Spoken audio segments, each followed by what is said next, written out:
Deportasi pemuda karena terlalu ganteng. Salam, Ustadz. Mesti sudah dengar berita orang ganteng yang dideportasi dari Saudi ke Abu Dhabi. Sebenarnya semacam ini melanggar hak tidak? Karena dia ganteng, kan gak salah. Kenapa harus dideportasi? Mohon tanggapannya, terima kasih. Jawaban. Bismillah wassalatu wassalamu ala rasulillah amma ba'du. Bagian dari keistimewaan masyarakat kita, mudah memberikan komentar terhadap masalah yang sama sekali bukan menjadi kepentingannya. Bagi dunia pers, berita aneh adalah berita baik. Karena dengan ini dia bisa mendapatkan rating kunjungan pembaca yang lebih tinggi. Urusan mendidik dan tidak mendidik bukan jadi soal. Yang penting bisa tetap laris. Deportasi orang tampan yang dilakukan pemerintah Saudi merupakan contoh dalam hal ini. Apa kepentingan masyarakat Indonesia dengan kebijakan ini? Sampai mereka harus gempar, bahkan memberikan komentar tanpa arah. Meskipun setidaknya ada satu pelajaran yang bisa kita tangkap dari fenomena ini, bahwa komentar masyarakat kita terhadap kasus tersebut menunjukkan bagaimana tingkat pemahaman mereka terhadap syariat Islam. Berikut beberapa catatan yang bisa kita perhatikan terkait kasus deportasi tersebut. Pertama, sejatinya kebijakan semacam ini pernah dilaksanakan di zaman Khalifah Umar bin Khattab radhiyallahu anhu. Suatu ketika Umar radhiyallahu anhu jalan-jalan di malam hari, melaksanakan tugas sebagai khalifah. Tiba-tiba ada seorang perempuan yang memanggil-manggil nama Nasr bin Hajjaj. Dia berangan-angan untuk bertemu Nasr, sampai tidak bisa tidur. Wanita ini bersyair. Apakah ada jalan mendapatkan arak agar saya dapat meminumnya? Atau apakah ada jalan untuk menemui Nasr bin Hajjaj? Dia sedang mabuk kepayang, jatuh cinta dengan Nasr bin Hajjaj. Pagi harinya, Umar mencari identitas Nasr bin Hajjaj. Ternyata dia berasal dari Bani Sulaim. Seketika Umar radhiyallahu anhu menyuruh Nasr untuk menghadap. Ternyata Nasr bin Hajjaj ialah orang yang pandai bersyair, sangat bagus rambutnya dan sangat tampan wajahnya. Kemudian Umar memerintahkan agar rambutnya digundul. Dia pun menggundul rambutnya. Tapi ternyata dia semakin tampan. Lantas Umar memerintahkan agar dia memakai surban. Setelah memakai surban, justru menambah ketampanannya dan menjadi hiasan baginya. Lalu Umar radhiyallahu anhu berkata, tidak akan tenang bersamaku seorang laki-laki yang dipanggil-panggil oleh perempuan. Kemudian Umar radhiyallahu anhu memberinya harta yang banyak dan dia mengutusnya ke Basra agar dia melakukan perdagangan yang dapat menyibukkan dirinya dari memikirkan perempuan dan menyibukkan perempuan dari dirinya. Kisah ini disebutkan oleh sejumlah ulama. Di antaranya Syekhul Islam dalam kitab Istiqomah dan Majmu' Fatawa, Ibnul Qayyim dalam Badai Al-Fawaid, Al-Alusi dalam tafsirnya, Ruhul Ma'ani, dan As-Syinkiti dalam Atwaul Bayan. Kisah ini disahihkan Al-Hafiz Ibn Hajar dalam Al-Isyabah, 6/485.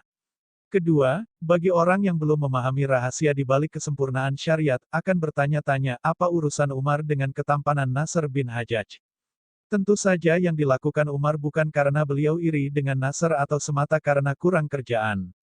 Pemimpin sekelas Umar sangat jauh dari dugaan semacam ini.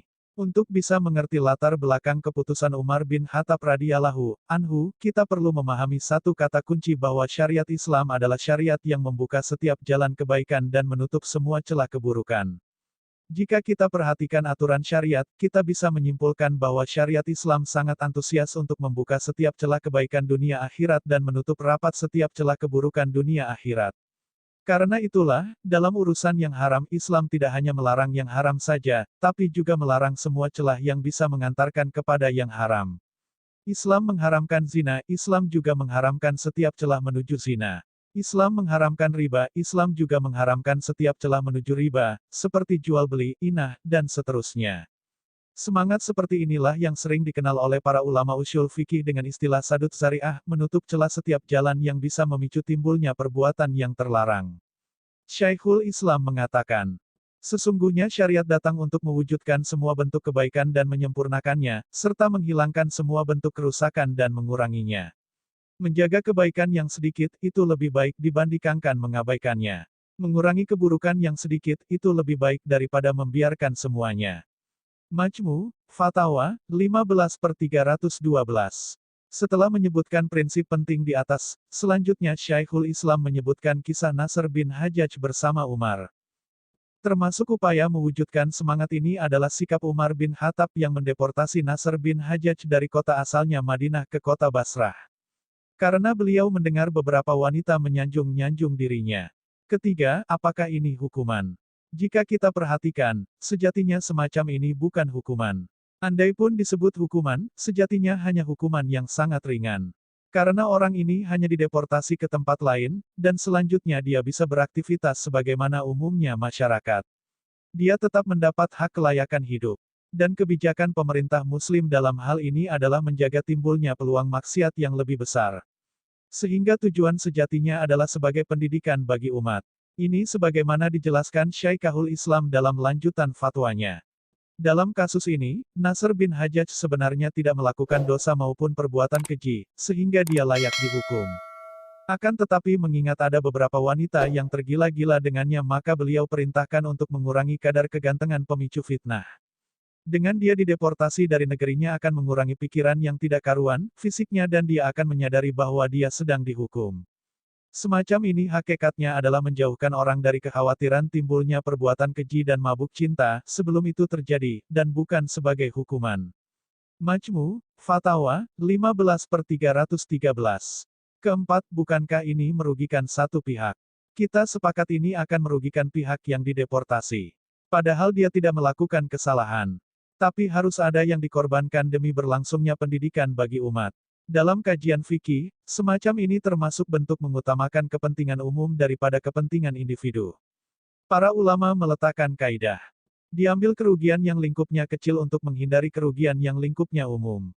Al-Wajiz fi Ida Kawaid Al-Fiqh Al-Kuliah, halaman 263. Mengorbankan hak orang yang dideportasi, itu pasti. Tapi pengorbanan ini akan lebih ringan dibandingkan kemaslahatan yang bisa dinikmati banyak orang. Setelah memahami ini, berlebihan ketika ada orang yang menggugat fenomena tersebut atas nama HAM. Kelima, tak kenal maka tak sayang. Demikian kata pepatah yang sering kita dengar. Para ulama juga menasehatkan hal yang sama.